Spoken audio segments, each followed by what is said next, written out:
कहानी है 1676 ईस्वी की, जब दुनिया में प्लेग की एंट्री हुई थी और दुनिया हाहाकार में थी।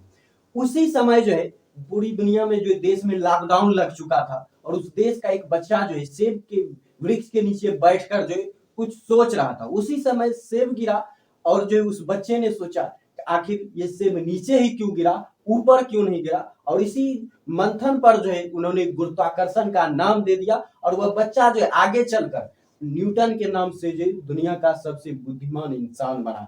तो आज बात करेंगे न्यूटन के गुरुत्वाकर्षण नियम की। तो दोस्तों वीडियो को पूरा अंत तक देखिएगा। अगर आप क्लास 10 हो या 9 के हो या 11th के हैं तो ये वीडियो आपके लिए बहुत ही इंपॉर्टेंट है, इसलिए जो इसको वीडियो को पूरा अंत तक देखिएगा। तो चलिए आज गुरुत्वाकर्षण को समझते हैं कि आखिर ये है क्या। देखिए कहानी न्यूटन से भी पहले गैलीलियो गैलीली ने शुरू की थी। गैलीलियो गैलीली जिन्होंने की जो है दूरबीन का आविष्कार किया था, गैलीलियो गैलीली। उनका कहना था कि जब कोई भी वस्तु जितनी तेजी से ऊपर फेंकते हैं वो उतनी ही तेजी से नीचे भी आती है, यह कह दिया था।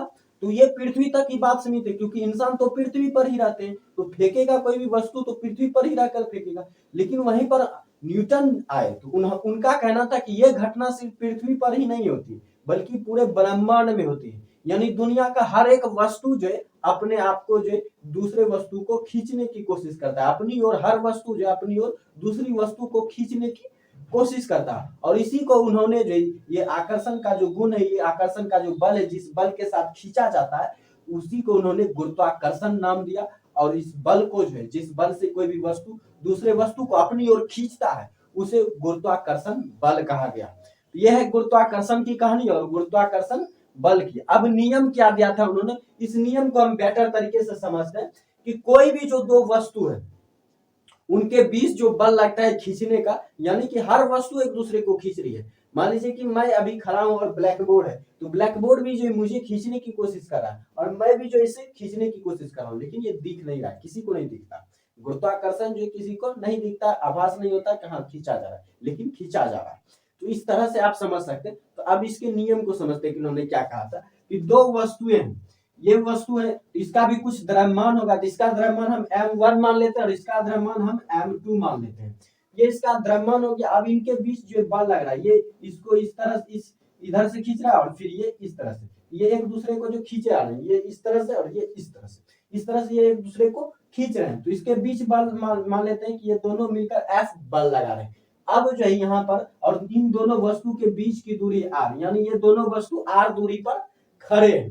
तो अब जो न्यूटन के गुरुत्वाकर्षण नियम के अनुसार जो उन्होंने जो बोला था कि कोई भी दो वस्तु है उनके बीच जो आकर्षण का जो बल लगता है वो उन दोनों के द्रव्यमान के गुणनफल के सीधा समानुपाती होता है।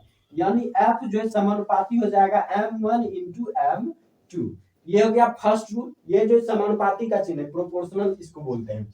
उसके बाद दूसरा इसी रूल में जो बल का संबंध में बताया था कि बल जो है दोनों वस्तुओं के बीच के दूरी के वर्ग के व्युत्क्रमानुपाती होता है। व्युत्क्रमानुपाती यानी उल्टा।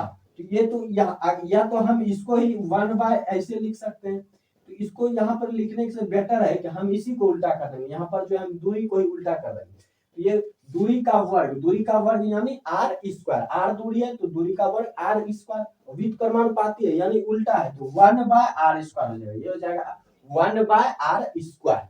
ये हो गया। उसके बाद जो यहाँ पर जो हमें चलना है, देखिए दोनों प्रोपोर्शनल का रूल क्या है कि प्रोपोर्शनल में अगर कोई भी LHS अगर बराबर है या RHS एक दूसरे के बराबर आता है तो हम दोनों को कॉम्बिनेट में करके एक साइड में ले सकते हैं। यानी यहाँ पर देखिए तो प्रोपोर्शनल में H जो है F जो है दोनों में बल, और बल भी एक ही है, अलग अलग बल नहीं है बल्कि बल भी एक ही है। इसीलिए F को जो हम कॉम्बिनेट कर लेंगे, एक साथ ले लेंगे। एक साथ लेने पर जो है ये सारा जो है जो RHS जो अलग अलग है वो मल्टीप्लीकेशन में चले आएंगे। ये हो जाएंगे m1 into m2 by r square. Multiplication करेंगे 1/r स्क्वायर से तो बाय में चलेगा r स्क्वायर। यही जो है ये जो है गुरुत्वाकर्षण का जो नियम है। अब इसको आगे ले जाते हैं तो कोई भी प्रोपोर्शनल साइन हटता है तो वहां पर एक कांस्टेंट आता है। तो कांस्टेंट यहाँ पर जो है g लिया जाता है, तो g कांस्टेंट हो जाता है और ये इस तरह का m1 m2 by r square, ये कांस्टेंट बन जाता है। और यही जो है गुरुत्वाकर्षण बल का formula F is equal to G into m1 into m2 by r square. G जो है गुरुत्वाकर्षण नियतांक कहलाता है और जिसका मान होता है g is equal to 6.78 into 10 की पावर -11।